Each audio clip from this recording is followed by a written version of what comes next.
I? Yes. Especially when brakes are concerned and things. We're not doing brakes, so we're doing... Well, it's all important. So, as you know, the plan is to reject the carburettor to make it a little more economical, is what I'm hoping for. The real problem we got is it's running rich. Tow the caravan, and when you get to where you go and you look at the caravan, it's really sooty, where it's the exhaust has been coming out hitting the caravan and making it all black. It's over rich on choke, isn't it? You've got to push it in and keep feathering it. So we're going to reject the carb. If you make the fuel leaner, the burn is hotter, and with E10 petrol coming out as well that burns a bit hotter, the first thing I'm going to do is try and cool the engine down. Now we've got the double fans, haven't we? We've got the triple core in the radiator now, but what I am going to do, they sell this as an upgrade, but actually really it's a downgrade. Though I'm going from an 82 degree thermostat to a 74 degree thermostat. So there's the thermostat. That's some spare. So that's one gasket hopefully I'm going to get away with, and then I'll have one for spare. That's going to go on. I also ordered, let's hope we got the right size,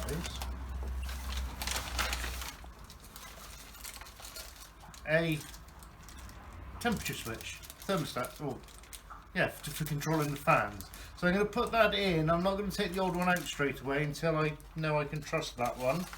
So that's that. What's in that envelope? What arrived in that? Oh, careful. That's a bit for a car, that's not mine. Oh! Pedal rubber. Brake pedal rubber. New one. Oh, smells of rubber.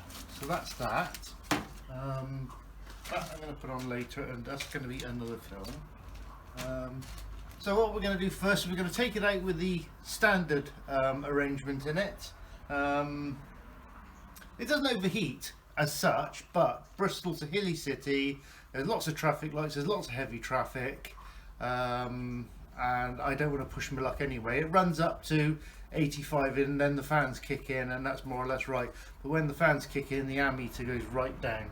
So if it can run a little cooler, let's have a look. It's freezing today, does that help? It is cold today, so if it runs a little cooler, it's going to take longer to get up to that point when we stop. Less heat under the bonnet, not a lot, but maybe the fuel vaporization problem will disappear a little bit as well. Spoda! Out! Silly dog. So let's go for a quick run, have a look at the temperature as it is, and then we'll do it afterwards once I've done it, provided the thermostat housing comes off. That's the other issue. I've got a thermostat housing, so or a spare one. Well, no, not a spare one, we bought one. Man of many parts. Yeah, right. So that's the spare. Oh, that's not rubber. That's the spare cooling hose. Ah, right. Thermostat housing. That's the spare thermostat housing. Reason I got one of those is because look in here. Oh, there's that in there. Yeah, they get stuck onto the studs. And on that one, when I took it apart, I had noticed. Where is it? It's in here somewhere, I promise.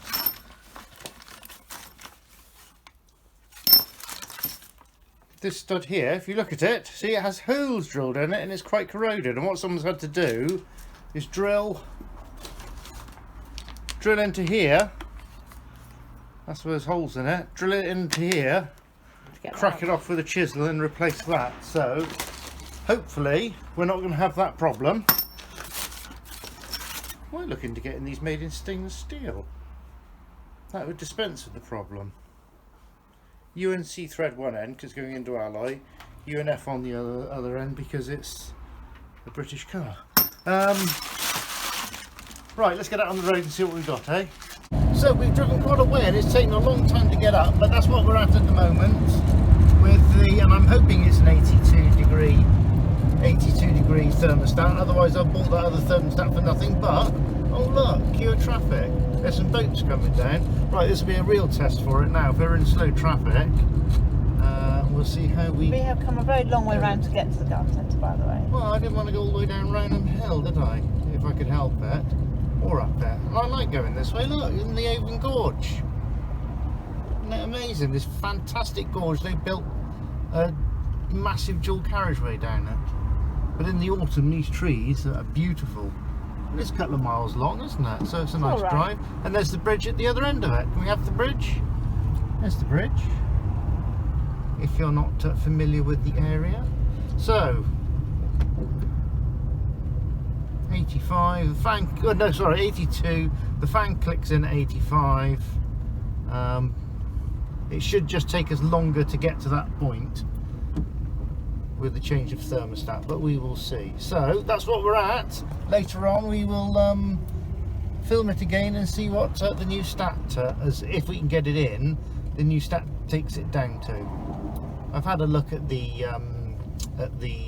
stat cover, and it doesn't look like it's corroded that badly. Copper slip is the answer, isn't it? Yeah, that's everything. Yeah, I will look into some stainless steel studs as well. I know there is a chap that makes them, because he makes them for Fords.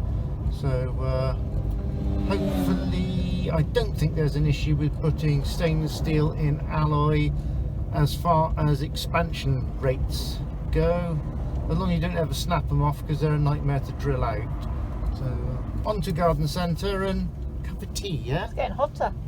Yeah, pot of tea for two, eh? Yeah. If you're worried, we'll put the blower on. No. Did order the right size one, so that's gone in there to keep an eye out, make sure it doesn't leak. Reason I want to change this because this is the current temperature sender, but you see it's not a brilliant idea having a hole in a hose, is it? There'd be water peeing out everywhere. Yes. Coolant like Coolant, stuff. yes, coolant, that's fine. Although Make sure no cats come. I've undone one of the, I don't think, do they use that cat? I'm going to I'll hose it all down anyway. One of these is incredibly tight, one of them. I hope this one's not going to be as bad. You've got to be careful you don't snap a stud rather than undo a screw. So, softly, softly catchy monkey on that one. Right, got the old one out and it was an 82. Can you see that? No. No? No. Oh, it says 82 on it. We'll take your word on that one. The gasket, It's broke. yeah, well, that's not a problem. It is one of those do-it-yourself gasket things where you just cut out according to the pattern. However, if you look on here, it blocked up A hole. the little vent, so it made filling it harder. The other thing I've done, I cleaned off all the corrosion. Good job I bought another one. Got a hole in it. So I had to buy another one of those as well. I want to keep a spare. So the new one's going on. That's going on. Must remember to put the new thermostat in, not the old one. It's all cleaned up nice. These are corroded. I'm going to have to put some copper slip on that, and we're going to look into stainless steel ones. Yeah, that's I good. know a chap that could do that, I expect. So that's something to be looked into. So fit the new thermostat. I've got a smear of Copper grease. sealer, a bit of copper grease, and I'm going to put some. Where's your copper grease? Where is it? It's in the garage at the moment, and I'm going to put some stainless steel nuts and washers on it as well. Ah, back in a bit. Yes, so back in a bit, and then we'll take it to middle of Lidl, yeah? Lunch and then Lunch then middle of Lidl. Great, okay then, off we go. Right, I'm putting, the gasket should be enough, but I'm putting the thinnest smear, and really this is just to hold the gasket on while I put the cover on. So virtually nothing. And that'll squish out, that'll be fine. They say if the gasket's any good, it should do the job all on its own. And then I wouldn't ever recommend this for anything like head gaskets or anything like that. People swear by it, talk about it, but it does tend to get overused in my book. If the surfaces are clean and dry and smooth. See, I got some on that hole already, and I don't want to do that. Right. Little toggly bit lines up with the hole in the top just there. So that goes in there. Right around there. That goes in there. We're all looking very good. Right. Now then, we've got to be careful with the copper slip. When you put it on, we don't want it to slide down and get onto the gasket too much. But I don't want a battle again getting those off. And I found some stainless steel nuts and washers. So I that just was found them in good. the garage. Well, I knew I had, well, I didn't know I had them, but I keep a lot of stainless just in case. Now there's a washer missing, so when we start it up, there might be a ping and a whiz because I don't know where it's gone. That's going to be enough on there. You should always lubricate threads on stainless steel. Look at that. I had to buy another one of these now. Sort of thing you want to keep a spare of, really. Right, now then, that's interesting. Doesn't fit. I don't know if it's the... I don't like it wants to go on. No, I'm going to take that off and I'm going to ream those holes out because that is too tight. That is too tight. Okay, we'll come back. Come back. Right, fan belt was in the way, I think. Still a bit tight. I've opened these out by, I think I've opened these out to 9.5mm because I didn't have anything metric to put on there. Sorry, not metric, imperial to run through it. Yes, it fits. So it fits. Right, thermostat in.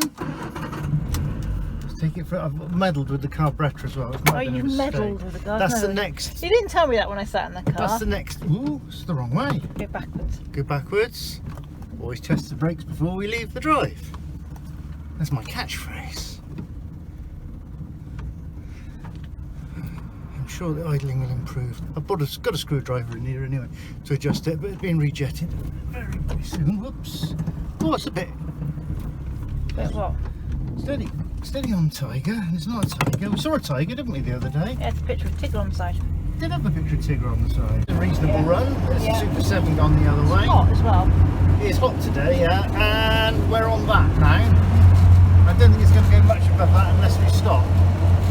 But that gives us a bit of headway between there and the fan going on. Which is good. Yeah, so I'll get back and I'll just check under the bonnet, make sure we haven't got any leaks. And I'm going to have to order some different nuts because the casting of the thermostat cover is thicker than the original one that came off, and it's only holding on by a few sort of like threads. So I'll buy some flange nuts to put on there, and I will look into getting some studs made up, I think, in lovely stainless steel. So unless anything disastrous happens, I think that concludes this little film, doesn't it? I hope so. That's it. Yeah.